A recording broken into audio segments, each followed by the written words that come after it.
will have. You know what I'm saying? New York, all these other places that's actually diverse. Portland ain't really diverse. It's just white utopia with pockets of niggas that stick together. We got our own villages, we got our own groups, we got our own communities. Very minute compared to other. Yeah, it ain't as many. Yeah. Oh, we supposed to start this podcast. We're supposed to. Okay, my bad. We see this had code over. We just start chopping it up. And life. Hey, man, welcome to Four Black Dads. You know what I'm saying? I'm one of your hosts, your boy G Wade. Yeah. We got. Oh, hold on, bro. You better jump in because we got to get Ikes first. Oh yeah, we do. Yeah, we got another one of the Four Black Dads, and ain't here. Ikes today. He had to go do some real grown man business. You know how it is when you're grown and you got 7 kids and you only 5'3".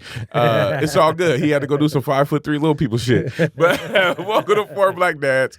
Hey, and to my left, I got. It is Eric, the Deacon of Sneaking Island, right here in the building. For sure. And guess what, y'all, man? We got a guest in the building, one of my homies, one of my partners, you know what I'm saying? We go way back like Cadillacs on the flat, you know what I'm saying? To my right, man, you got my guy S. Dot, the CEO and founder of S. Dot Casual clothing line and music entertainment. And he go be in here chopping up. He's a black dad. He has kids, been married, you know what I'm saying, for 20 plus years, you know what I'm saying? He in the business. So give it to the people, man. Yes, sir. Well, how y'all doing? First of all, appreciate y'all for having me. Like he said, my name is S. Dot. Well, that's just what I go by. My name is Sean Owens, actually, but a lot of people know me by S. Dot. I am the owner of S. Dot Casual Urban Brand Apparel and the owner of Casual Music. That's what's up. And I also have on the dad tip, I'm a girl dad. Shout out to the girl dads. I got 3 lovely daughters. That's what's up. Yes, I do. Kishana, Chanel, and Shalia. Hi, babies. Daddy love you. What up, though? That let me know you got some softness to you too. You got to. You got girls. You ain't got no choice. You can be hard sometimes, but that softness got to come out. You know how it is when you're outside, though. When you're outside and you're around, you know what I mean? You're with your friends, like, you can be at a dice game. You can be anywhere, right? Okay, and you got to, hey, man, look, you got to have that kind of bravado about you. But then when you get home and the girls come to you, they look at you like, you big bitch-ass nigga. I know, you might be scared of people when you walk outside, but to me, you a big teddy bear. Look at you. And they just do whatever. They talk to you how to, you know what I mean? Sometimes you be like, hold on. Maybe and then you have to have that. Yeah, girl dads is important. It's a task. It's different. It's different for sure. They are different. It's a very different handling. It is, man. Like, okay, I'm gonna keep it 100, so we can just go ahead and have the conversation and chop it in. Let's do it. You got girls, you know what I'm saying? I got 2 girls. My oldest, it'll be 28. You know what I'm saying? November. And then I got my baby girl that's bringing up the rear. My son is in the middle. I'm getting ready to go into those years, man. So my first child, I love her, but I wasn't in the house with her. You know what I'm saying? I parented from outside of the home. I got on summer vacations and things of that nature, so that type of thing. But this one is in the house with me, you know what I'm saying? So what am I looking forward to? What type of advice could you give a soldier getting ready to go into these teenage years? Because I'm seeing some things now and I'm trying to process. Man, bro, listen, as you know, we got my baby girl and your baby girl is they same age. So this is gonna be my 3rd trip through this stage. Gotcha. And I don't like it. I feel you. I don't like it. But I mean, bro, you gonna have to have a whole, like, just from here till at least 18, bro. You gonna have to. It's a lot of patience that's gonna have to go into it, because I mean, it's just like with boys, they at the stage they getting this when everybody's starting to find out who they is. They middle school, and, right. They just young. Yeah. So they getting a lot of stuff thrown at them, and trying to figure it out. Yeah, it's a lot of information that come in. So you just doing right now. It's a lot of filtering. So a lot of conversations need to have. You need to keep dialogue going. Yeah. And especially in the situation that you in with not having the immediate female in the house to bounce it off, say, well, this ain't really my area Right. of expertise. I don't know nothing about it. You know what I mean? Right. It's gonna take it's really communication, because naturally she gonna get to a point to where she probably feel like, should I be telling my dad this?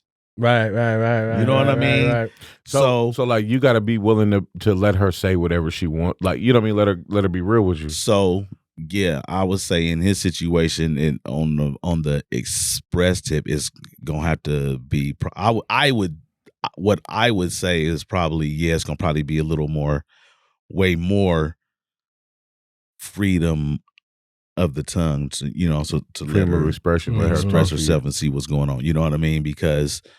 But I mean, still being from the area we come from, where it takes the village, right? Right. Mhm. Right. I still lean on a lot of that too. So we just been fortunate enough with all our kids to, through the schools they were at, we've always known people in the staff and all of that. So we've had kind of extra eyes and Right. people Ears, we let them know, hey, if you can't tell me, if you're not, tell them. You tell them whatever. You know what I mean? You're able to lean on. So lean on that heavy, whatever it is you got. Lean on that heavy. Now, is that the same As many way? outlets that I think that you can give them.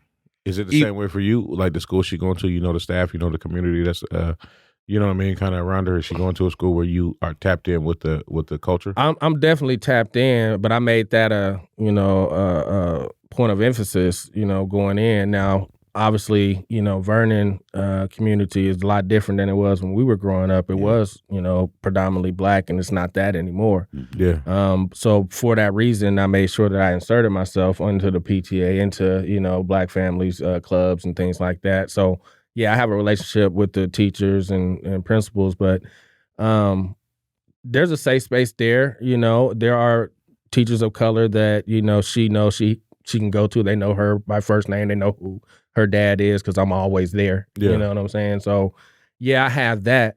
I guess I was just thinking like, hey man, it is different. You know what I'm saying? I'm a man naturally. You know what I'm saying? I don't think like a woman. You know what I'm saying? I know in this world of everything being everything, we try to create space for everything, but I got to live in my truth. You know what I'm saying? So I know my limitations. Yeah.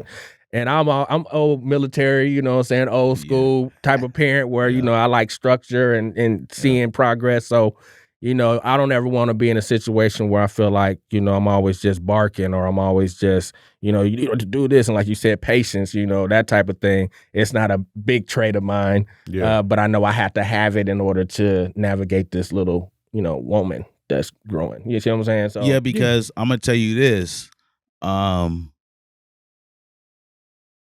With me having, my oldest two daughters are 26 and 22, right? Mm-hmm. And the one thing, like, I'm learning, I get a lot of feedback now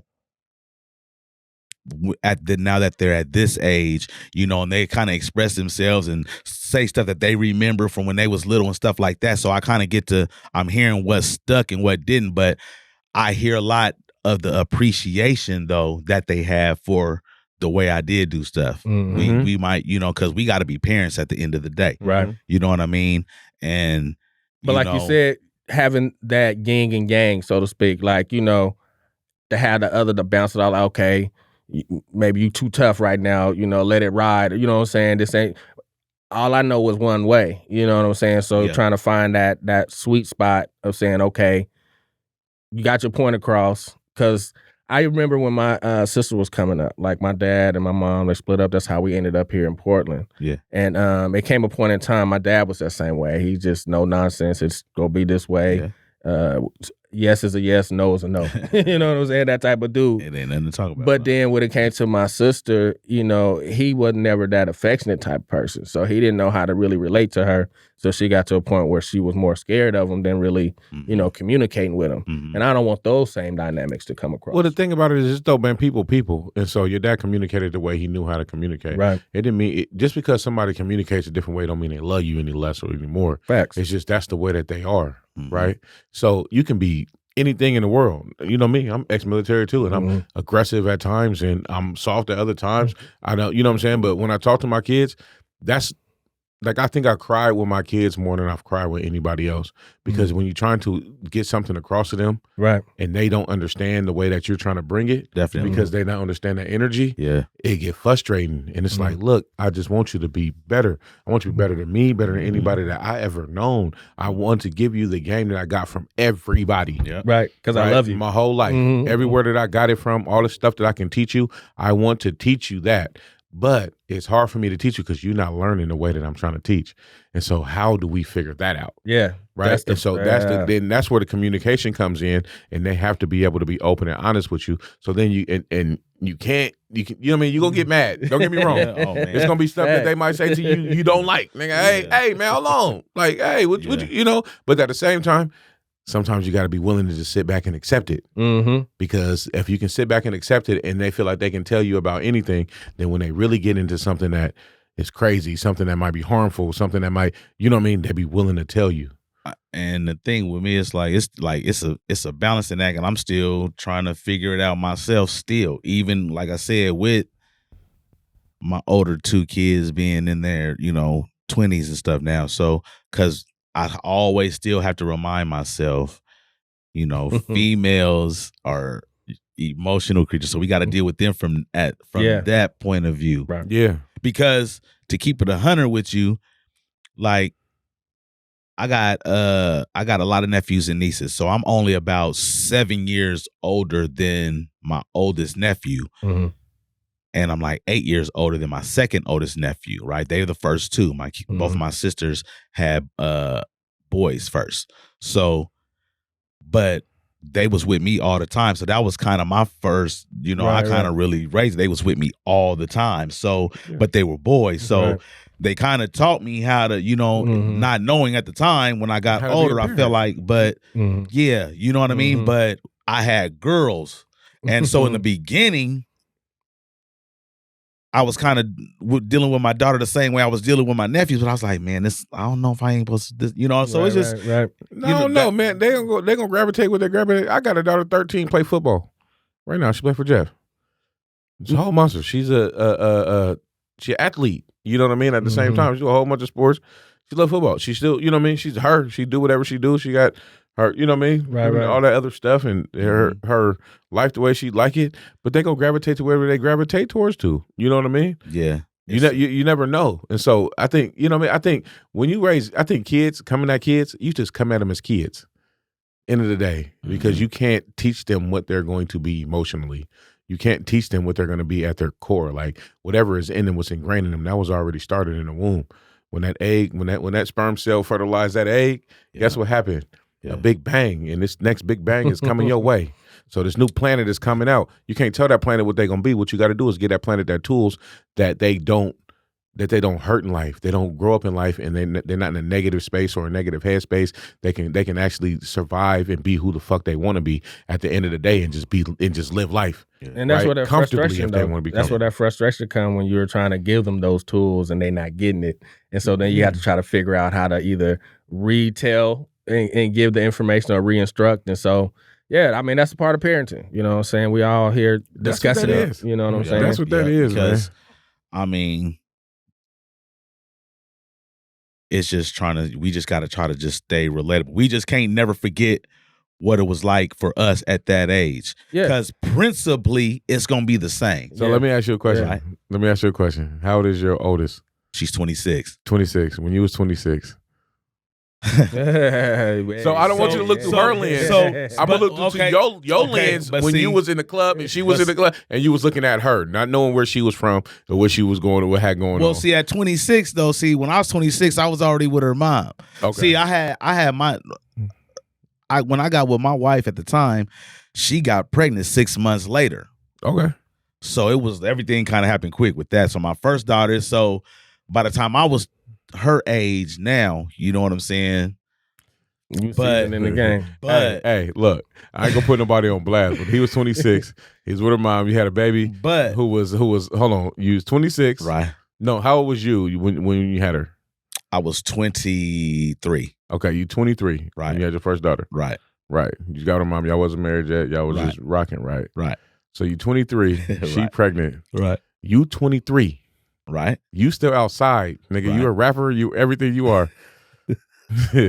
Hey, see- this ain't a podcast where we tell. Hey, no, this but is- we gotta it's tell- all true. Hey, I know for a fact, but I was the same way. Don't get I me mean- wrong. I was outside. I'm outside. Well, I mean, I wasn't doing that I love shit you. I'm doing now. I was a different dude then. So, but even that even goes more to what you're saying. So go 26 ahead. years ago, bro. So go ahead. So when you was outside, Right. you can't tell me your eyes was Right. closed. You can't Go tell ahead. me that None you of that. weren't I ain't gonna tell vibing. you none of that. Go So ahead. think about you and the intentions that you had Right.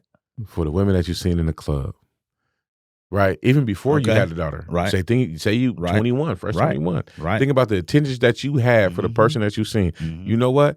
That's out there 2 times 10 because Yeah. not only are they in those spaces as far as like the club and the bars or whatever they're doing, having fun Yeah. at these parties and things, they also on the internet. Yeah. They in the home now. They at home and on the internet, people got the same energy that you had in the club because Yeah. we didn't have that. So the same energy you had when you was out there, they have that now on the internet. How do you protect her from those predators? Those, you know what I'm saying? I'm not saying I was a predator in that way, So- but I know I didn't have intentions on marrying nobody. I didn't have intentions on, you know what I'm saying, it being a long lasting relationship and that kind of stuff when I was a kid, when I was 20 and I was 21. I just wanted to have fun. So those are the interesting questions That's- that you have how do you to protect have her? with your kids. You know what I'm saying? As for women, and I know Sean know better than I do. I'm just saying I get it vicariously. I have to make some assumptions, you know what I'm saying, with my oldest because it does get to a point where, you know, dad is gonna be the last one to get that conversation. For you know what I'm sure. saying? So you gotta have to filter through stuff, but you got years of experience of filtering through stuff. So you put 2 and 2 together on which way. But the reality of it is, I mean, I make jokes, you know, people know I'm a comedian, you know what I'm saying? And I tell people all the time, look, a father's job is try to keep his daughter off the pole or from sucking a dick. And bottom line of it Yeah. is one of the two go happen. You know what I'm saying? And one of the two is gonna happen. And so that's you got That's to what you prepare feel like yourself. your job is as a father? It's more than that, but I'm Okay. just saying That's how you break it down? It's a short form. That's crazy. But tell me the truth. Double. Tell me the truth. You don't have a problem with nobody that's stripped, but you really wouldn't want that as your daughter's first option. I would not. I Okay. would not want any of my kids to take off their clothes for money. Okay. I don't. Not to say that. You know what I'm saying? I don't. That profession in general is like a last resort type of profession. I don't think anybody does that because they love it. Okay. Like, you know what I mean? People will tell you that, but let them live their truth. yeah. Whatever I the want them case to may do something be. that they love to do. And the other is, you know what I'm saying, we never want our kids to be overly sexual before it's their time. But the reality of it is that Right. sex and all these things are a part of life. And so I always try to teleport myself back then, but I'm an exception to the norm because I was pretty. But I also say this too. Exactly. My kids are He an said extension I of don't me. want my kids to be over sexual, but when you was young, nigga, you was fucking. But Yeah. but that was Period. that's what I'm saying. We What I all was. was. I'm saying what I was exposed to. Maybe I was exposed to things that I shouldn't have been exposed to. Yeah. You know what I'm saying, at an early age. So then now, you know, I'm more predisposed. to But some I stuff. mean, all of us are, and our kids. So, I mean, I feel like it's just. I mean, we're not gonna be able to protect them from everything, and especially, you know, the more time go on, we see now like we in a hypersexual time and age. Because it's so accessible. It ain't just the normal peer pressure and just the norm. It's hyper drive. I now. don't think it's everywhere. no So we bigger can't- than it used to be. Only thing I say is it's more in your face, it's more accessible. You just know about it more now. Well, I Bro, think people have made a way to monetize This it. has been going on for generations, bro. but Yeah, but We at just know about it now. But listen, but the way that people can go about doing it, like, you know what I'm saying? Not to get off track, but I mean, we know about trafficking and all of those types of things. And you know, that stuff like prostitution and all this stuff is in the Bible. It's beginning of time. You know what I'm saying? So no, it's not a new story. You know what Rome used to do after they conquered another place? I'm pretty They sure enslaved all the men and raped the women and enslaved the children. You that know was what I'm part saying? of the Raped the kids. victory. That's Yeah. part of victory. The spoils go to Victor. Yeah. This has been happening forever. Sex Yeah. trafficking and all this stuff. Right. It's just back then it was if you lost, then it was what it was, right? Right. Like people was probably mad at it. The people who, you know what I'm saying, but the rest of the world was like, hey, we still gonna work with Rome because blah blah blah blah blah. This has been going on. They just didn't know about it as much because if you wasn't next to the place that got conquered, how the hell you gonna know? Say you on another continent. How you gonna know what's going on over there? You So don't now, know. Now we do though, and I Yeah. said that energy of now seeing what's happening over in I Rome, don't seeing think what's it's changed. I just think we just know more about it. well, It's in our face now. But it hasn't changed. Okay, but energy can't be created nor destroyed, right? So if you add more energy to a situation, you got to understand it's going to increase. So even just the fact that it's the same, you see what I'm saying? I get what you're saying, but I'm adding more energy to it. You know what I'm saying? More people got eyes on it, so it's got more energy. No, it's more people that exist now than exist back then. So you know what I mean? It's more people. And then there's more eyes on it because, like you said, yeah, it's going on, but I'm not seeing it with my eyes because I'm all the way here in America, and what's going on is over here in Rome. They rape, pillage. But if I'm over here in America and now I got eyes and see, that energy I'm creating. And now I say, okay, well, they doing it over there. Let's do it over here. Now it's more people doing it. It ain't just happening in Rome. Now it's happening here. Now it's happening there because everybody's seeing it's happening. But it was already happening. It was. Yeah. I see. Okay. You see what I'm saying? Like, it's not like it's something new. It was already happening. It's just now, everybody knows that it's happening because I know what's going on. And I can, if something happened in Baltimore, I can know 2 seconds after it happened.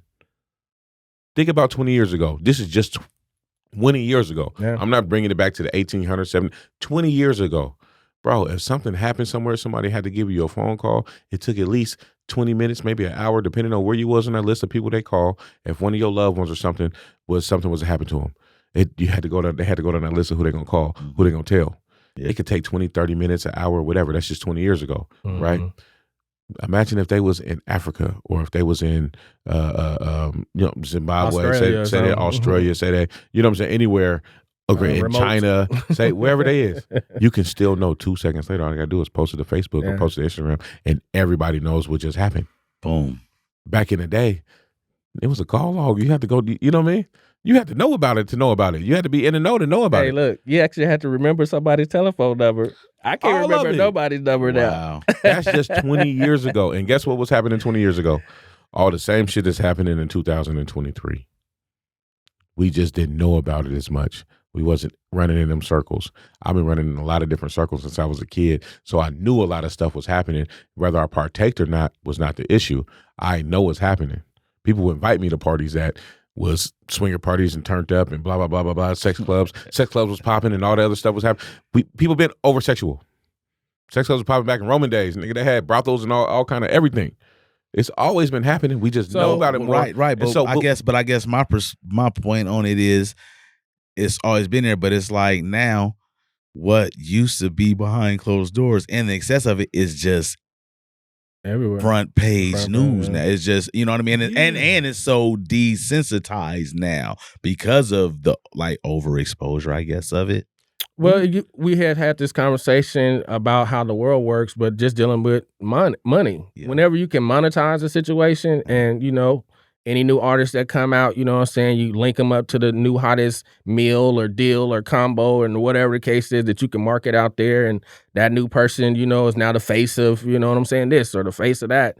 And so even with the sexual stuff, you had your OnlyFans, things like that. People start making money on their own from their sexual exploits that was behind doors. But now everybody can see it. Oh, you'll pay me for it? Okay. But it's cool. You know what I'm saying? I ain't here to judge. To answer your question was, so who the real sex trafficker then? We all are, I guess. I don't know. I mean, we all participate in some way. You know how many people do OnlyFans only because it's a means to get money, and they really don't want to. If you gave them $1 billion today, they would not do that. I wouldn't. I'm not. You see what I'm saying? I'm not shitting on them. So technology also is in a way. I'm not so sure about that one. You're not so sure about it because we in a day and age of it ain't really. Attention is the new drug. Yeah, it's a lot of perfect example. And it's been going on forever. Mm-hmm. The athletes that got the multi-million-dollar contracts that's still trying to facilitate the dope in the hood and get caught up or do shit, stuff like that where you're like, bro, you didn't have to be doing that. You said, what are you doing that for? Because the attention or the whatever is attention. I think a lot of that ain't really attention. I think you got to understand too, though, people come from different places, right? So you can have somebody who can get a multi-million-dollar contract.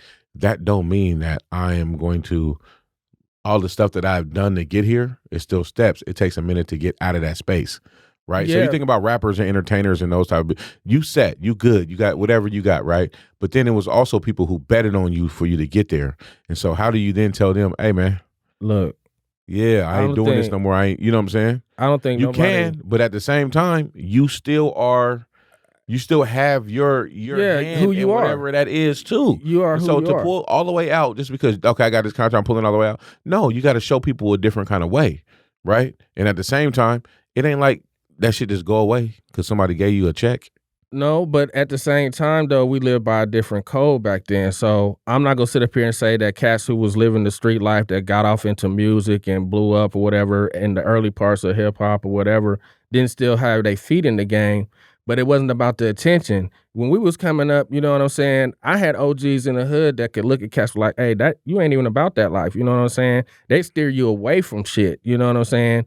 Where now you seen the evolution over time where these cats are like, man, I want everybody to know what I'm doing. Like when you start putting your crime on Instagram and on live, you know what I'm saying? Like attention by any means. Like real assassins move in silence. That was always the code that we knew coming up. And I wasn't even like a street dude like that. That's just me living in the hood and peeping game so I can survive. And from that era. You know what I'm saying? Having the lingo and the language to understand this how you move.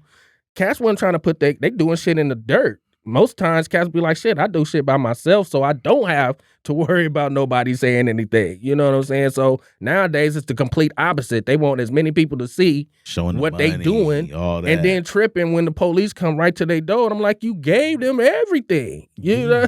Like So whose fault is that? Is that the person who did it or is it the internet? Is it the person who created the internet's fault? it's the person who did it. It's the individual, man. We ain't gotta. I mean, I just can't- 'cause- You know how many friends we I use had when we technology. was younger and they was doing just- doing crimes and do whatever, and then they was announcing that we'd be at the bar having a drink. Or we'd be at the homie's house, the 16, 15, whatever, and they want to let everybody in the room know that they You the hung biggest killer, around the some biggest ignorant the biggest, criminals then. No, you have not seen people that way. You never been at a place. You never been in a place where it's a whole bunch of people going on, and somebody got to be the biggest killer, the biggest drug dealer, the biggest person Yes, in that room. but what I'm saying though, when you look back in the day, when I'm saying when we came up, those individuals were few and far between because people would look at them like that ain't real. Those you know what I'm saying? individuals are on the internet now. Right. That's what I'm saying. So it that's doesn't where it's take done away. changed. It doesn't take away from whatever. It just amplified it. And some people who wasn't like that back in the day, because they can be like that on the internet and nobody else is around to check them on it, then they're like that too. Yeah. Internet gangsters. The internet has brought that out of people. And so it's not like it's not like it's never existed. It's just you can see it now every day, and everybody is who they are. But that's just kind of the point, because the stuff you ain't supposed to see, they put it on display for the means just of attention. Because a lot of this stuff ain't even getting you paid. Yeah, just ignore You see it. what I'm saying? It ain't even getting you no money. It's just you doing the shit because It's getting some of them some money though. It's The likes for the and attention. attention, yeah. It's getting You know some what of them I'm some money saying? though. But again, we Like gonna I go. said. But we gonna say what like Doug said, far and in between. And if you gave them You $1 see what billion I'm saying? and it had nothing to do with what they was doing on the internet and all this other stuff, they probably wouldn't do that still. No, That's fair. no. I don't think so. I think they would take that and that $1 million and just turn it up. Now we doing this and show, like I think it's just gonna amplify what they already doing. They're not gonna step away. I don't. You don't think you can pay them to stop doing that?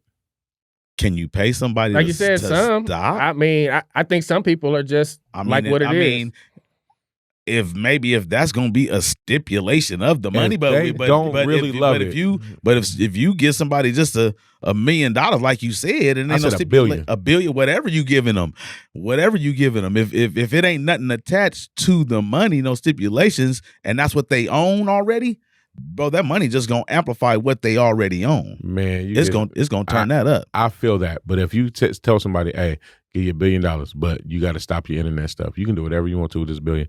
Then stop it. Well, I mean, yeah, I definitely would. Right, but you know, if you asking would people do it, all I can say is So, probably some who would. And some who wouldn't. For that kind of money, I would volunteer to stop doing some more shit. Okay. So Okay. what I'm saying is that this. part. So Shit, then, let's guess keep it what? 100. Somebody, and so the internet is they pimp at that moment. The internet's paying them enough or doing enough for them, giving them enough attention for them to continue to do what they do. I mean, look, Because if you paid them not to, they wouldn't. that's fair, but I mean, in this life that we live, I mean, we got to have the honest conversation that it's a pimp and hoe situation in a lot of different things. We all go play both ends of that spectrum at Bro, some point in time. You couldn't pay me to stop doing comedy I get that, but because I love to do it. I feel the same way about certain things that I do too. Right. You know what I'm saying? Okay, so the thing is, like when it comes to OnlyFans, all this other stuff, you can pay people to stop doing it. Anybody won't even cost $1 billion. You can pay somebody $500,000 in order to stop doing OnlyFans, and they will stop doing it because they don't really want to do it. It's for a check. They're being pimped by OnlyFans. I mean, You can pay somebody $500,000 to stop posting up dumbass crime shit on Instagram. They don't really want to do it, but attention is their currency, and they don't really love it. They just do it because they're getting that satisfaction off of it. They don't really love it. You artist, you rap. Nah, I mean, You do. I don't know. Yeah, well, I What's your produce. art? I'm on the producing end of it. I executive produce. Okay, so let me. What? Okay, so if I say I give you where you going? $500 million right now, you got to stop producing and stop listening to music. Are you gonna do it? Well, You're not gonna do it, bro. No, You can't. No, the thing is this: if you going, but see, that's just because of who I am at the core and what I'm in it for. Because you love it. I mean, no, I would stop for sure. You give me that, I'll be like, okay.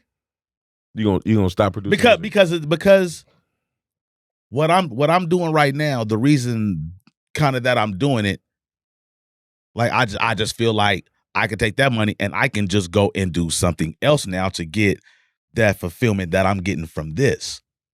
You see what I mean? I'm a circumvent kind of nigga, man. You I feel don't me? think you can pay me to get off a stage. Bro. I you can't pay just me to feel stop like doing comedy. I mean, I just feel like, but see, I think comedy and kind of like what I'm kind of doing. I feel like I was having this conversation with E. I think, comedy is just such more of a inside out embedded kind of thing. So I feel you on that. Yeah, I can totally because it's personality, it's everything. So I feel you on that. I totally understand that. But like what I'm doing now, I started like late in my years. You know what I mean? Like what I'm doing, like I'm kind of really reinventing myself right now. Because if you'd again, when I had my first daughter and all that at 23, if you would have told me then this was I was gonna be doing right now, I'd have been like, I'd have looked at you like, nigga, you crazy. I'm like what? Say it again. I'm gonna be doing what? Yeah. That wouldn't have been. He knew me then. That ain't what I was on. see what I'm saying? You couldn't have told me that I was gonna be because I've never wanted. That ain't never been in my conversation. I want to be doing music. Like none of this that I'm doing. This is like something that I realized I could do. Mm-hmm. You feel me? So, and it just happened to be something that I not only could I did it, I actually got kind of good at it, and I was having fun doing it. Mm-hmm. You see what I mean? So that's why I say I feel like I could take that money, I stop doing this, and I'll go over here and do something else because I got some other shit I want to do. Right. You know what I mean? So, but I think that's it. As fathers, that should be our goal to give our kids do something that can't nobody pay you not to do. Yeah. Mm-hmm. You know what I Yeah. mean? Mm-hmm. And then if you could do it consistently, then you're gonna be comfortable in life doing it. Yeah, we in the stage of you the product now. Yeah, but just don't do no bullshit that you don't really want to do because somebody giving you a check. Exactly. At the end of the day, money is not the thing that is going to sustain you at the end of life. I have talked. You can't take none of it with you about that, and not just my kids. Just like the younger generation kids and people that I see that just, because again, the era and the generation we come from, that was kind of the motto. You chase the check and the job that paid the money, right? Mm-hmm. But we in a age now to where, they're teaching be your own boss and all this stuff is doable. Well, I'm not saying not go get money because you got to live comfortable. No, wait. So go get the money. If the money there, go get it. No, but what I'm saying is there's a stage in your life where you chase the money early in you. Because my dad used to say, while you young, go get it while you young. Do the over the world, do all that while you young. So when you get older, you're not forced to be in a position to have to work long hours or have to do the bust your ass shit or and I say that to say we are now, like I said, we in the age of now they tell them to be their own bosses and shit. So like where we at in the stage of life now, it's like, look, I'll sacrifice. It's about being happy at the end of the day. right? And being satisfied, because who wants to go, because it's a statistical fact that you spend, the person on a regular 9 to 5, you spend way more time at work than you do at home. Right. So if I gotta get up and I gotta go to this place, who wants to get in? We done all been there, getting up and going to a place we totally hate because we had to, but the check was good. But what else was they offering? A lot of times that good check don't come with shit else. And they paying you for a reason. The management is suspect. The job is dangerous as hell, or it's something. It's the carrot that they dangle to get you to come in there and overlook the bullshit that they not finna give you or invest in you. You know what I'm saying? So, because we to the age now to where we understand that, bro, if I die tomorrow, they gonna just replace me. You know what I'm saying? Or what they gonna suck out of you by being there. They gonna take your time, your energy, all that. Exactly. Yeah, they paying you for what they're gonna take from you. Exactly. You're being pimped. If I gotta come here, I'll take the pay cut from $25, $28 an hour to the $19 an hour, $20 an hour, if I'm gonna be way more happier coming here. Yeah. You know what I'm saying? Because, and if I got the ability to make extra money, they're giving me a bomb ass benefit package. Like the extras is like shit. Bro, I don't like working for no job that I can't make my own schedule. Man, I don't go into a thing where if I can't make my own schedule and doing this, with you, bro. You don't have, because at the end of the day, y'all not my masters. I don't have nobody. I don't answer nobody but God. So at the end of the day, you can tell me what's important and what's not important, and I'm gonna do the important things if it's really important to what we need to grow. I got you. You got me. I'll be on the clock for that. We're gonna work it out. But at the end of the day, if I can't make my own schedule, if I can't run my own life, and you think you can run it from sitting behind some computer or something like that, and you gonna do that, get out of here. My time worth way more than that. I guarantee you. There's so much things I can do to make money that I don't have to do it as long and have to put and this. That's what I'm again. And it'd be me fine. and Eric had this conversation on the way to the studio today.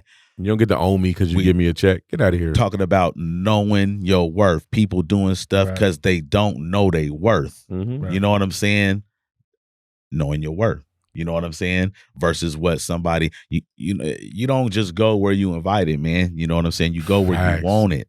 Go where I'm celebrating. You go where you celebrate. You go where you are valued, bro. You go where you are I'm valued. happy you came in here. You know what I'm saying? I'm happy I came in here too. Exactly. You know, I think that's one of the things that we do try to give our kids is that sense of confidence and understanding that, you know, the tools and the gems that we do try to give them is so that you can walk in that space knowing that, hey, I'm welcome, I'm wanted, and I am the shit. You know what I'm saying? Because you got the tools to be successful. You got the gems that people done gave you. So exactly. But sometimes you do got to kick down a door though. Yeah, for sure. You got to kick down a door. Sometimes you got to kick down a door. If you ask me, that's what this whole era we in right now, that's what it's about. Yeah. It's about kicking down doors, because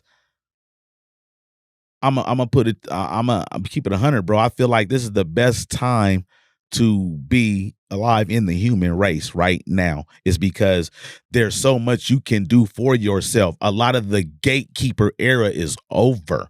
You can create your own land. It's just so much you can do for yourself. Oh no, the gatekeeper list just got smaller. So it's more people on earth.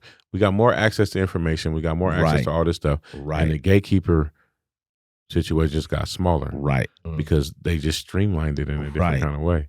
Right. So gatekeepers only come with somebody who got a gate to lock you out of.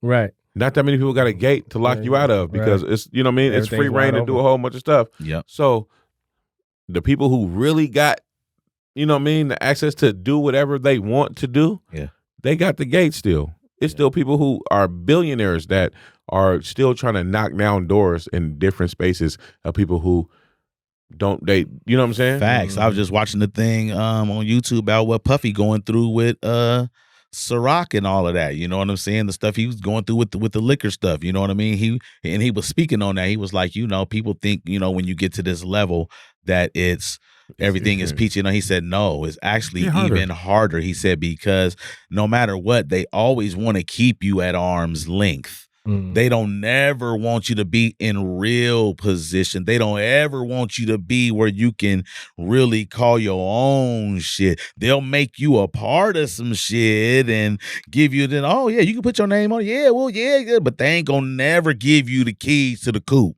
That's what happens when somebody else has the ownership, Right. right? And that, So what they've been using us for years is promotions. Yeah. We can make anything hot. Yeah, I mean, Nick can walk anywhere and make anything hot, bro. I can, you know what I'm saying? Like, depending on who around me, you know how many people grow their hair out because I grow mine out? How many people cut their hair off because I cut mine off? How many people start wearing chocolate dope because I rock it? People start wearing stacking kit, you know what I'm saying? And that's just in my circle. Think about chocolate dope. Think about the person who owned the brand. People rock it because he. shout out to Chocolate Dope. Think about David stacking kits. Think about Black Mannequin. Think about people rock their stuff because they rock it, but then also they get their stuff to people who gonna rock it, and then other people gonna rock it too because somebody else doing it, right? Everybody makes something hot. So when you come to these companies, right, and I would do that for my people. If we come from the same soil, we doing our same thing, we grinding. Yep, guess what? Toss me something, bro. I'm gonna rock it, and I'm gonna make it, and other people gonna see it. Other people gonna rock it. We're gonna do it, right? But then when it comes to like say Diddy, Ciroc, and all this other stuff, when you come to making billions of dollars in a corporation or multi-millions in a corporation, yeah, they want you to make it hot. They don't want to give you access to how the bread is really buttered, though. You can't get access to the actual bakery, but you can get access to the bottles. You can get access to the, you know what I'm saying, certain things that we going to, but then that's also being pimped because you're taking a check from somebody and you don't have no ownership in it. Well, one thing I would definitely do is advise everybody to study that whole situation and keep up with that whole situation because Puffy really did some smart shit when it came to that, bro. No, he probably got ownership in it too, I'm saying he's smart enough to do that. No, he kind of, it's just we hear what we hear about Diddy. We hear what we hear about Jay-Z. Like, listen, you don't get to the level of business and personal stature that these cats is on without pissing some motherfuckers off on the way to the top, right? And the first thing they want to try to do is soil your name when they can't stop you and they want to slow you. They try to, throw all this stuff now. Whether some of it be true, what we believe, all that out, whatever, right? But he did some really smart stuff. Sometimes you got to let them think they winning. You know what I mean? For you to win it. And he did some smart stuff in the beginning, and he kind of put them in a position to where they kind of got to honor. And so what happened? So I don't know. I'm not versed on. I'm not paying attention to it. You sound like you know more about it than I do. Kind of like I said, don't quote me on a lot of this, but kind of in a nutshell, what it was is that, when he went in to, I guess, do the deal with him in the beginning or whatever, they only wanted to offer him so much, and and he, of course, he going in, he want his number, he want what he want. And so what he did was that, okay, and he took what they wanted off top, and he sat back, watched the landscape, watched what everything did, and then so basically he wanted a certain price, and they told him no, right? And so he said, okay, well, because they said, oh no, they threw some numbers in his face. Oh, 30%, blah, blah, blah. Basically it's be like 30% of sales, only the blah, blah, blah. He said, okay, well, check this out. I'll do that. But if I exceed anything from 50% on, you got to give me this price. So they went with that because they didn't think he was going to be able to do it. Mm-hmm. You know what I mean? So then on the renegotiation tip, you know what I mean? Like he going through a lawsuit with them behind the whole thing, behind the whole basically major company. Yeah, because it's some stuff I guess that they don't want to honor. Like he got him in a pickle. You know what I mean? And you got to have. You know what I'm saying? Bro. So but like I said, I would, for people, especially on the you know what you take from that independent thing, on the business tip, definitely look into that whole situation because Puffy making some smart moves, and it just go to show you how sometimes you got to play ball and you got to kind of give them what they want in the beginning just to get in the door. But when you worth it and you can pull it off, that's when you bet on yourself. He bet on himself. And, you know what I mean? And hire a lawyer. For sure. Yeah, that part. And then once you get enough money to hire another one, hire another one. And once you get enough money to hire another one, hire another one. For sure. Because at the end of the day, sometimes you got to be able to trust them too, though. That part. Because your lawyer is when them contracts get signed and all that can you prove it in court? And if they was to look at you and be like, look, we ain't doing that. And you be like, what you mean? You got to do it because this was our agreement. Can you prove it in court? It's Well, always gonna be the conversation. well, Can the you one- prove it in court? and the If you one thing, can't, then too- guess what? We rocking with what we rocking with, because I don't think you finna go to court about it anyway. Another thing, everybody should understand too, when it comes to all this kind of stuff, man. Everybody that's out here betting on theyself, when you get ready to sit down, when the time come and these negotiation stuff come on, just remember, man, when it comes to this contract game, you don't get what you're worth. You get what you negotiate. So Understand that. before we get too far, I mean, you are a guest today. Want to give people a little opportunity to kind of get a story about, your background and what you came to this point in your life. So if you could, man, just kind of give us some background. Like, how did you come to S-Dot? As you said, this wasn't your vision at 21, 23. You didn't see this happening. So maybe take us through a small sample of, what changed, what put your mind into this path of where you're at now. Let me see if I can kind of shorten it up, because it's kind of a long story, but I'm gonna shorten it up. Basically, about 2000, y'all, if y'all can go back and remember that era from like maybe 99, 2000-ish to like 2005, the way the clothes was when we was dressing, it was a whole bunch of loud colors. It was just real renegade, right? Wasn't nothing really. And I didn't like I remember nothing, that. right? I didn't Them like iceberg jeans, yeah, bro. I just didn't like nothing. And I'm like, man, what is this bullshit? And I'm like, and that's when I realized how they just really be pushing shit at you. I'm like, man, this is like, you really ain't got no choices at these stores. It's all the same type of shit. I was like, man, fuck all this. I was like, man, I'm gonna make my own Gino shit. Green coming up with all the G's on it. You had the bathing bro, apes. it was just everything was colorful and loud. Yeah, it was just, and I just, me, E, that wasn't my get down. So I was like, nah. So I said, man, fuck it. I'm gonna make, but around 2005, I said, I'm gonna make my own clothes. Fuck it. You know what I'm saying?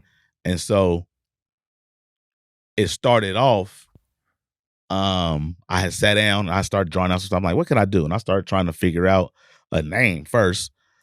And I'm like, okay, I doodled with some stuff. I came up with some little shit. At first, I came with some shit. It was gonna be called, I ain't even gonna say what it's gonna be called, because I still might do some shit like that. It's more kind of on the novelty tip though. Yeah. But when I was doing it, I'm thinking, I'm like, nah, this is kind of novelty. I need something that's gonna have a shelf, like something that's gonna last. I can take that ain't gonna be dated. I don't want to date it. I don't want it to sound dated. I don't want it to be, you know what I mean? Right. So I'm going through all of that. And so I came up with the name for something first. I said, oh, this would be cool. I'm like, nah. So then I thought about it for a minute, and I went to work one day, and somebody told me something that happened at the job. I said, oh, I'm gonna put this on a shirt. Oh, I'm gonna put that on a shirt. I go home, scratch all that, and I just came with this name, just came to me. I'm like, ooh, S-Dot Catch, that kind of sound kind of dope. You know what I'm saying? So I just went from there, bro, and just kind of just started drawing shit up. It was real modest shit. But like fast forward till now. So are you still making a lot of clothes? I do. So right now, we trying to level up right now. We talking to some manufacturers to, get the production end up. So so we can really do what we want to do. Okay. See, have you ever heard of D-Boy LTD? He got Living the Dream. He has his own company where if you talk to him, he can get your stuff produced. Okay, he can put in the production. I had to get that info from you. Yeah, but yeah. Shout out D-Boy. We just like filtering out through some cats and shit now. But what really like let me know I kind of have something. So like my first year into it, right?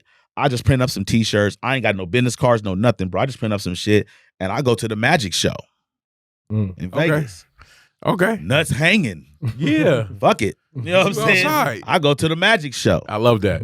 And bro, I mean, the response that I got, bro, I'm talking to a lady at the bar, and we go after the show and all that. I'm getting shaking some hands and all that. You know what I mean? Getting some good feedback just from what I got. All I got is what I got on. You know what I mean? And so later on, we go to the Palms, and the whole city is up in there. We kicking it. And matter of fact, this is during the All-Star. It was All-Star Weekend? All-Star Weekend, 2006. Okay. So everybody's there. So we in the Palms kicking it, and this white lady sitting next to me. She sees what I so she asked me some questions. She's from the LA Times. She put me a little something in the LA Times article, you know what I mean? Some little baby, I'm like, damn, you know what I mean? So I'm like, well, shit. Right. Yeah. You know what I mean? Mhm. So, I mean, from there, that's just kind of where it went. Snowball from there. We just kind of been, we ain't really went hard yet because, again, we ain't really been able to do exactly what I want to do, what this line is really designed to do, but we about at that point now. But, Yeah. I've seen you over the years, though, like, you know what I'm saying? You always find a way to transform yourself. So, like, even from the clothing and stuff, I always seen you do, tat events and you do different parties and things like that. Right. Over the You years. tattoo?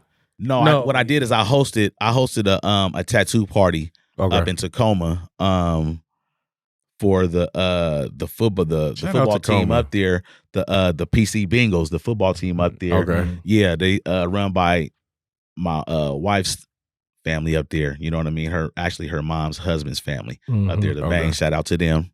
So I went up there and I hosted an event for them, a tattoo event. I just try to always do stuff just to try to keep, you know what I'm saying, the line and the name alive and keep it, you know what I'm saying, kind of in it moving and just with some, you know what I mean, in between whatever we drop or, you know what I'm saying, whatever we doing, we just try to keep it relevant. So fast forward, I come to about 2000. I was at a stalemate. So I was like, man, what am I finna really do with this shit? And so about 2017, I was watching some shit on YouTube and a light went off, bro. I was like, oh shit. So this what I'm really, okay.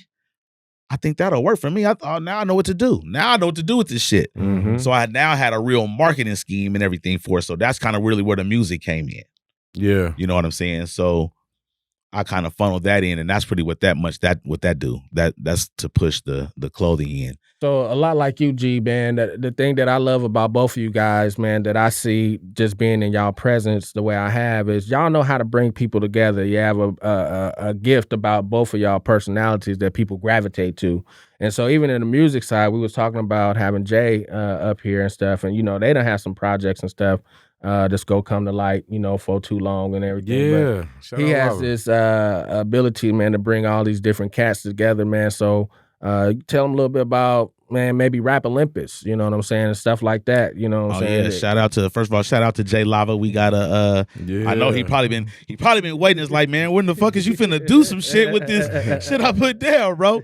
So like I said, when the light went off and I figured, okay, how I'm gonna bring this music thing into my whole branding shit, right? I said, okay, I'm gonna make a project. And so I got a lot of cats in my family that's rap. They, they real talented and all that. So I said, okay, I'm gonna start with these cats.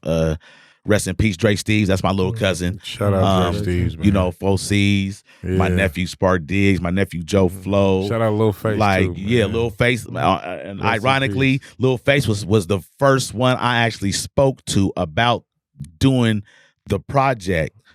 Probably like a month before. Hey, ain't that crazy that 456, man? Yeah. Lil Face, Drake Steves both going 4 C's still here. Yeah. But shout out to all of them, man. I love that project. So, they really brought 3 different hoods together. Exactly. That was I loved it. Yeah. That was the lovely thing about different. it, bro. Yeah. But so I had I said okay, and Lava was like one of the first people after I basically got done with that first project with my family. I just rolled into I just kept recording. I didn't know what I was gonna do with it. I just kept recording shit because I was kind of in a little vein. So I called Lava. I hit Lava. Matter of fact, his kids went to the same school as my daughter, so I used to see him every day. Okay. So I was like, bro, I got something, bro. You wanna? He was like, yeah, I ain't did shit in a minute. Yeah, I'm with it. Send it to me. So, we kind of hooked up like that, and he put the verse down. But yeah, he New Year's Eve, stop rapping. Yeah, for sure. He don't stop rapping. New Year's Eve, S. Dot, J Lava, Champagne. This New Year's Eve, y'all look for that. Oh, y'all doing Champagne too? Oh yeah, we got a joint called Champagne. It's coming out. Okay, New Year's Eve. Yeah, we got a joint called Champagne coming out this New Year's Eve. Yes, sir. Oh, that's gonna be cold. But he got a couple other cats on there, but yeah, Lava, he was the first person I got to lay a verse on there. So yeah, I don't think I met him. I don't think I met him, so I look forward to. You're gonna meet him in a minute and stuff. So. He coming. Hey man, he already know. Is he a character? He a character. He him. He him. When I tell you him. He don't. Hey, I'm telling you, he don't stop rapping. Rapper. You're rapper. Man. So you ain't got to worry about if you say, "Hey, freestyle," he got you. He talking rap, man. Look. We might be having this whole conversation, and the whole time we talking, you gonna think he rapping, but he just talking to you. He just raps Like, all the time. It's his art. okay. He You next, could he's not next pay level, him bro. to not rap. Yeah, he bro. next Right. level too. He's Right. not I just. give you $1 billion. You can never rap again. You gonna have $1 billion in your pocket. You gonna go home with your $1 billion. Yeah, He's gonna rap that's again. in just in my humble opinion. He's gonna rap again. Like that's what kind of really got me really liking the music shit too. Is like the creative process. You know what I'm saying? I like being around creators. You know, like I like being here. I like being around creators. So I like to watch everybody's process when they writing a verse or how they. I done seen cats that don't write at all. I done seen cats who don't like C's. He don't like to hear. All he want to do is hear like the first 10 seconds of the beat, and then he don't want to hear nothing else when he writing. He go to somewhere quiet. He don't want to hear nothing. You know what I mean? Then you got some other cats who want to hear the beat while they writing. Like just the process is crazy. That's but their I process. see Lava. It's just a whole transformation. Like, you know what I'm saying? we get into the studio and it's like, oh, what's up, bro? You know, we dapping and what's happening? Woo woo. And man, the nigga went in the booth, bro, and like smoke went up, bro, and then came down, and that nigga was in there, nigga. I was like, God damn, vibe, yeah, you know what I'm saying? It was just some different shit, and I was like, whoa, yeah, you know what I'm That's saying? what's up. Real talk. So yeah, I respect the art too, though. Bro. On God, you gotta respect the art out of anything. Yeah. You know, we all have our weird things. You know what I'm saying? Before I get on stage, I like to listen, and then be like probably 20 minutes before I know I'm going on stage, I like to be in the quiet, in my own thoughts. Maybe listen to some music or something, but just be in my own thoughts. I don't want to hear nobody else doing no comedy. I don't want to hear nobody else's perspective of what they think I should say or what I'm gonna do. Nope, I want some time to myself to just vibe out. And then that 20 minutes, you know what I'm saying? When I come out, now I know. So you got that 4C's approach. You know what I'm saying? For Give me, me some silence. I can listen to come all day. Like I can be at a show and I might get there when it first start. I might not get there till 10 minutes before I go on, whatever that is. If I get there when it first start, I'm gonna watch the first, you know, couple of acts. I'm gonna watch the first hour, 2 hours of comedy. Hour and a half of comedy before I do my thing. I'm gonna watch it all. But then 20 minutes before I know I'm going up, I need silence. Yeah. I need to be in my brain. I don't need to be in nobody else's thoughts. Yeah. I don't know if I've had a ritual to that extent. And I think it just differs from me because I've been doing different things for so long. So, you know, whether it's acting or whether I'm doing the comedy or whatever the case is, I think the only thing that's been consistent for me, whether it's 10 minutes before, a minute before, is I always have to give my prayer, you know what I'm saying? And that's just thanking God for, you know, the blessings, just thanking him for, you know, giving me the gift or whatever it is that I'm doing and giving me space and grace to, you know, be that, you know what I'm saying? And so I've been consistent with that because I ain't always known what the blueprint was gonna be. I ain't always known where, you know, my gifts and talents was gonna take me. You know what I'm saying? So in certain places, certain spaces, you know, if I do have that 20 minutes ahead of time where I can, you know, carve that space, a lot of times, you know, I need my brain moving, especially if I'm coming out there to box on that stage and stand up, you know what I'm saying? Because that's the way I get off is, you know, whether wit or whatever the case may be. I have got to the place where I've started to be, I ain't gonna say cinematic, but basically being able to have scripts in my head as far as material or themes that I want to talk about in stand up. You know, I watch some of the greats piece together, you know what I'm saying? You ain't got to be all over the place. You can, you know, piece together a solid 15, 20 minutes on one thing. You know what I'm saying? Yeah. If, you know, if you play your cards right. It might be two different jokes that work out in that same way. Right. They just connect. Right. And never be afraid of the callback. Yeah. Okay. That part. Yeah, and because this cat got a lot going on over here. My guy is like, sheesh. That's how that works. That's how that works. He doing a lot. You know what I mean? And it's a trip because he always be trying to tell me, oh, bro, you the hardest man working, man. I can't keep up, bro. I be trying to, your pace is crazy, bro. I be trying to, I'm like, bro, what? So let me ask you a question. Ask your question. We live in the same building and I see him maybe once a month. You know what I'm saying? We go in and out I see him maybe once a month. And when I see him, he's usually going. And I'm usually coming home, but he usually going. I don't know how he do it. Let me ask you a question. You've been doing it. You said you started the club in 2000 between 2000. I officially started in like about 07. 07. Yeah. Okay. What's the biggest lesson that you think you learned so far with rocking through that process?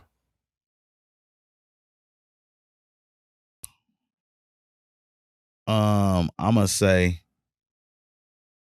it's just probably patience, bro, and perseverance, you know. Like I mentioned when we was outside before we came in, the stick to itness. You know what I mean? I realized probably probably 10 years in, I realized when the music like came off and stuff, and I've gotten, you know, offers from people for this and that, want to buy it, period, want to, you know, and I just realized, and some of it was stuff that I never even thought from people that would even be interested in it. Like, you know what I mean? As far as pockets of, you know, because it's a urban streetwear line, you know what I'm saying? But we trying to want to encompass the whole urban picture. So that's the graffiti, the whole urban life, period. But give you a different perspective of that, because everybody get one perspective when they hear urban or this or that, so they think about one thing, and yeah, maybe all those things is true, but we also got this. Yeah, you feel me? You do slacks and button ups or anything like that? We gonna get to that. You know what I'm saying? It's a casual line, yeah. So we gonna take it as far up the chain as we can without hoodies and getting too formal. But we got some stuff, man.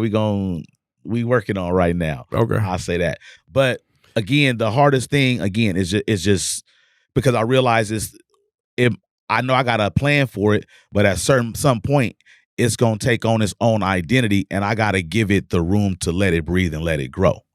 You know what I mean? I think that's one thing I've been talking to a lot of the brands, you know, in Portland, is nobody make jeans or shoes. Don't worry about it. Somebody got to make jeans. Mm-hmm. Somebody got to have some jeans that people can rock. Look, man, I'm tired of going to the store trying to find some jeans, and all I got is the skinny jeans over here. I'm from the era where we had baggy clothes and stuff. You know what I'm saying? Like, I still don't know how to wear pants without putting some hoop shorts on underneath. That's the culture that I came up in. You still preach your jeans, E. I'm ex-military. You know what I'm saying? I'm trying to tell you. Right now, I could go outside, take these jeans off, and play a game of hoop. Right now, you know what I'm saying? You got hoop shorts on under right the now, you go to Lowhurst right now, and you see what I'm saying? Because that's the way I know how to dress. That's what's comfortable, and plus I need room. You know what I'm saying? I remember. But I go to the store and I get some. I know my size and everything. I'm like, I ain't finna try on nothing because that's not what dudes do. Yeah. And so you buy the shit and you get to the house and it's like, what the fuck? I'm putting on some leggings. Yeah, you probably should have tried it on. I'm like, but they said it's regular. You know what I'm saying? Probably should have tried it on. You know, it's okay if that's not what dudes do, but you should probably do it. I mean, so I'm gonna be standing in the store with some leggings on. It's better I'm standing at the house with some leggings on than in the store. I mean, if you in the store, you're not gonna try it on in front of everybody. You got a whole fitting room. You in the aisle, dog. You go to the fitting room and try it on. Ain't nobody got time for that, man. All right, bro. That's why men have women to go shop for them. Ain't nobody gonna feel sorry for you when you got leggings on in your living room. Yeah, I'm gonna do my own shopping. Yeah, I mean, I think I'm. I know that too, but I like to go get what I'm gonna get and get the hell on. I ain't trying to try on a whole bunch of stuff. I ain't trying to spend no more than 30 minutes if I can help it. You know what I'm saying? I know I'm going to give me some kicks. I know where they got them at. Okay, that matched that. That matched that. Okay, boom, we out. Let's go. That quick? In and out. Let's go. In and out. Until it come to, eating some pussy or something. But that's a whole nother conversation for a whole nother thing. We talking about shopping. You always got to take it there. The digging and sneaking. I always got to take it to the sneaking. Deacon is in the room. I was trying to figure out how long it was going to take him to show up. Hey, he actually lasted. How far are we in? We about to get out of here. Oh, my goodness. We about an hour and some change in. Man, shit. He held that in. Sometimes, people. He held that in. We might have some kids sponsors. It took it was quite a while. Deep conversation we had today. I respect this episode. I love it. It took quite a while. I love it. We didn't open a lot of doors for him, but it took a minute, I mean, he really don't need a door to open. He kicked that down every time. You just said the deacon ended up coming down earlier, didn't you? He gonna kick that one down every time. At some point in the podcast, they talking like I ain't even here, people. Is what I'm trying to say. Like I ain't even here. What we got coming up next? Is that what you got coming up next? Bro, right now we just working. We just dropped joint about 11 days ago, man. On all platforms, called Everything I Need, featuring 4Cs and myself. I dropped a joint about a month ago called Tank Low.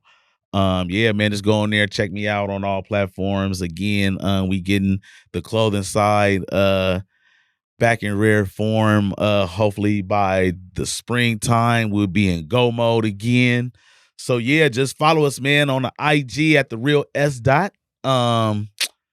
I am S dot on Twitter. What's that, X now? I don't know what Elon doing, but he got me a little nervous. But yeah, holla at your boy. You know what I'm saying? Like, subscribe. We on YouTube, all that. You know what I'm saying? Leave me some feedback. Whatever you can do, everything is appreciated. Playlist it if you like it. Playlist it. That is important. That's very important. So, do that.